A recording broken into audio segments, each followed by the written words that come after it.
오늘은 제15회 바다문학상 수필 수상작 김주선 수필가의 바다를 한 상 차려놓고를 소개합니다. 편안하게 감상하시길 바랍니다. 경남 삼천 포항 근처에 사는 친구로부터 아이스박스에 담긴 택배가 도착했다. 태양력의 절기로 농사를 짓는 집안에서 흙냄새로 자란 친구였다. 조선소 근처에서 청춘을 보내더니 바닷가 사람이 다 되었나 보다. 태음력을 꿰고 물때를 헤아리는 걸 보니 제법 갯내가 난다. 상자에는 꾸덕꾸덕 말린 가자미와 새끼 딱도미 해조류 위에 끼리끼리 포개져 누워있다. 입덧때 즐겨 먹던 다시마 부각처럼 기름에 노릇노릇 튀겨내면 바다가 한 상 차려지겠다. 20살이 될 때까지 바다를 본 게 손가락에 꼽을 정도였다. 첩첩산중 내륙지방 감자바위 출신이라 대관령의 명태덕장조차 가본 적이 없었다. 바다는 봄바람에 일렁이는 청보리밭을 닮았을 것으로 생각했다. 쌀이까지로 엮은지게 소쿠리가 보리밭 한가운데 둥둥 떠있는 모습을 보면 창창대해에 떠있는 조각배일 것이라 막연히 동경하며 자랐다. 초등학교 수학여행 때 경주에서 포항제철로 견학을 하러 가면서 처음 바다를 보았다. 낭만을 느낄 나이는 아니었지만 처음 바다를 보는 것이라 흥분되고 설레었다. 담임은 새벽부터 아이들을 깨워 찬물에 세수를 시켰다. 수십 명의 학생이 세면장으로 한꺼번에 모이자 북새통이었다. 여관의 앞마당에 받아놓은 염수가 수돗물인 줄 알고 머리를 감았다가 수세미처럼 뻣뻣하게 엉켜버린 머리카락 때문에 온종일 속상했다. 가뜩이나 멀미로 지친 여린 몸뚱아리를 해풍이 어찌나 물어뜯던지 치마를 움켜잡고 종종거리기 바빴다. 아침녘 강물처럼 반짝거리는 물결이 넘실거릴 줄 알았는데 바다도 하늘도 내 마음처럼 먹새기였다. 포항 앞바다에서 단체 사진 찍은 기억 외에 그 흔한 등대 하나 못 보고 돌아왔다. 청보리밭이라니 엄마의 거짓말이 하얗게 부서졌다. 농부는 농사 짓는 일을 대물림하지 않으려 자식들을 대처로 보냈다. 서울로 보낼 여건이 아니면 공고나 공대를 보내 대기업의 산업 현장에 세우거나 울산이나 거제 지역의 조선소로 많이 보냈다. 농부에게는 바다만 한넓은 세상이 없었던 모양이다. 섬사람은 그리운 서울을 가고파도 못 간다고 바다가 육지라면 이라는 노랫말이 생겼을 터다. 농부나 어부나 너른 세상에서 자식을 크게 키우고 싶은 마음은 한결같았으리라. 조선소에 취업한 형부를 따라 작은 언니는 울산으로 이사갔다. 신혼집에 놀러갔다가 방어진과 주전 몽돌해변에 홀딱 반했던 때가 아마 20이었을 것이다. 바닷물에 검은 돌이 사그락사그락 콩 씻기는 소리를 내고 몽돌을 품은 솔숲에서 향기가 날아왔다. 하늘은 파랗고 햇살에 비치어 일렁거리는 물결이 너무나 아름다웠다. 내가 상상하던 은빛 모래밭이 아님에도 마음을 씻고 귀를 씻어주고 싶을 땐 몽돌을 씻어내는 파도 소리를 들으러 갔다. 주워가지 말라는 몽돌 2개를 기어이 주머니에 숨겨와 호두알처럼 몇 년을 굴렸더니 찬물 같은 갈증을 느꼈다. 바다로 자꾸만 가고 싶었다. 강원도 최북단 고성에서 경주까지 이어지는 해안도로 7번 국도를 시작으로 전국의 해안도로를 누비기 시작했다. 바다와 육지가 만나는 해변에서 갯내와 소량을 온몸으로 느끼고 품었다. 어느 포구를 가든 흰 포마리이는 방파제 끝에 등대가 서 있었다. 다정한 연인이 등대를 끌어안고 어찌나 사랑을 속삭이는지 주변이 온통 핑크빛이었다.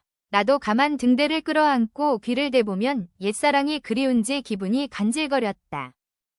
30대의 아홉수에 역마가 꼈는지 헛헛한 마음 둘 곳 없었다. 탁 트인 바다를 보며 위로받고 싶어 여행 동아리에 가입했다. 생각과 달리 여행의 컨셉은 풍경, 사람, 음식, 그리고 어촌이나 섬을 취재하여 리뷰를 쓰는 노동에 가까운 동아리 활동이었다. 올망졸망한 섬들이 모여있는 서해와 달리 파도가 거친 동해에서 만선의 배가 강구항으로 들어오는 것을 보았다. 얼마나 치열한 해전이었는가를 알리듯 바닷바람에 찢긴 반쪽짜리 깃발이 휘날리면 수산물 위판장에 중개인들이 모여들었다. 우리는 싱싱한 어물들의 경매 현장을 구경하기 위해 서울에서 동해까지 새벽에 도착하는 일도 종종 있었다. 한 마리라도 흘린 생선이 있으면 주워 먹으려고 갈매기조차 치열한 눈치 싸움을 하며 달려들었다. 위판장의 분주한 모습에서 어부의 애환과 활력이 느껴졌다.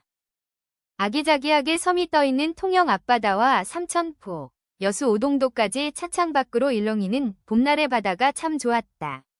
나란히 어깨를 맞대고 출어를 기다리는 배들이 포구에 정박해 있는 풍경은 한 폭의 그림이었다. 남도 갯마을의 풍경은 산촌의 그것과 달랐다. 어디를 가나 빨랫줄에 생선이 걸려있거나 오징어가 걸려있고 더러 여인의 낡은 속옷이 미역줄기처럼 흔들릴 때도 있었다. 안악들의 억센 손이 그물코를 여미느라 쉴 틈이 없고 대나무 발에 널린 멸치와 잡어가 한창 마르는 중이었다. 먹어줄 사람도 없는데 말린 수산물을 기념품처럼 사다 나르며 허전한 냉장고를 채웠다. 어촌이라고 어부만 사는 것은 아니었다. 어민이 땅을 일구어 해풍을 맞아가며 농사를 짓기도 했다. 배 한 척 없는 집도 태반이었다. 서울 촌놈들은 물때를 몰라 배를 기다리기 일쑤였고 인적 많은 누군가 조류시간표를 쥐어주면 여행의 고단함을 잠시 잊었다. 한 달의 보름 간격으로 초승달이 채워지고 보름달이 비워지는 달의 시계가 있다. 달 모양에 따라 바다가 채워지고 비움을 반복하는 사리와 조금 위 물때가 알고 보니 욕심부리지 말라는 자연의 가르침인 것이다. 먼 바다로 나가 고기를 잡다가 설령 공선으로 돌아올지라도 조금을 알고 뱃머리를 돌리는 것이 어부인 것이다. 인생에도 채운 욕심을 비워내야 할 때를 알았다면 나의 사랑은 온전했을까? 하루에 2번씩 적나라하게 드러나는 벌거벗은 갯벌이 다시 차오르는 만조의 때가 있다는 것을 알았다면 나의 인생은 달라졌을까? 저녁 밥상에 삼천포 앞바다를 한 상 차려놓고 보니 새삼미역을 불리던 노모가 생각난다. 혓바닥에 낀 백태를 벗기듯 소금기 묻은 딸애의 마음을 씻기려 미역을 치대고 있었을 것이다. 막막한 세상에 등명기를 켜 나를 인도했던 불빛이 엄마였다는 것을 알기에 바다를 그리며 떠돌다가도 집으로 돌아오곤 했다. 미역국 한 사발과 구운 가자미, 멸치조림, 다시마부각 그리고 오도독 씹히는 통무침까지 생일날 같은 한 상이었다. 벅차오르는 설렘보다는 위로가 절실했던 39의 생, 엄마가 차린 바다는 맛 못할 뭉클함이 있었다. 위로받고자 찾아다녔던 바다는 결국 갯내나는 엄마의 밥상이었다. 세월은 흐르고 엄마는 돌아가셨지만 나의 주방엔 6인용 식탁이 놓이고 가족이 늘었다. 가자미 살을 발라 밥숟가락 위에 올려놓는다. 온 가족이 바다를 삼키듯 밥을 먹다 보니 어느새 붉은 노을이 어깨너머로 지고 있다. 다음은 이 작품에 대한 김영 시인의 심사평을 보겠습니다. 제15회 바다문학상 본상은 수필 부문이었습니다. 김주선 씨의 바다를 한 상 차려놓고 는 제목부터가 예사롭지 않았습니다. 인간이 살아가는데 의식주를 빼놓을 수 없듯이 상을 차린다는 식사의 개념은 어찌 보면 가장 하질로 여기기 쉬우나 그런데도 읽을수록 쫀득쫀득하고 바다향이 물씬 풍겼습니다. 촘촘히 박힌 수정 아래 수려함을 가진 원석을 캐낸 기쁨이었달까요? 바다를 청보리밭에 비유한 부분과 몽돌에 씻기는 소리를 사그락사그락 콩 씻기는 소리로 상상의 나래는 펴는 부분이 좋았습니다.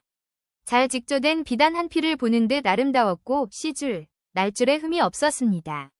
바다를 향한 은밀한 언어의 조탁이 뛰어났고 그러면서도 자연과 인생을 관조하는 시선은 일품이라는 생각이 들어 망설임 없이 선하게 되었습니다. 여러분의 감상평은 댓글로 남겨주세요. 구독, 좋아요는 저에 대한 사랑입니다. 시청 감사드리며 언제나 행복하세요.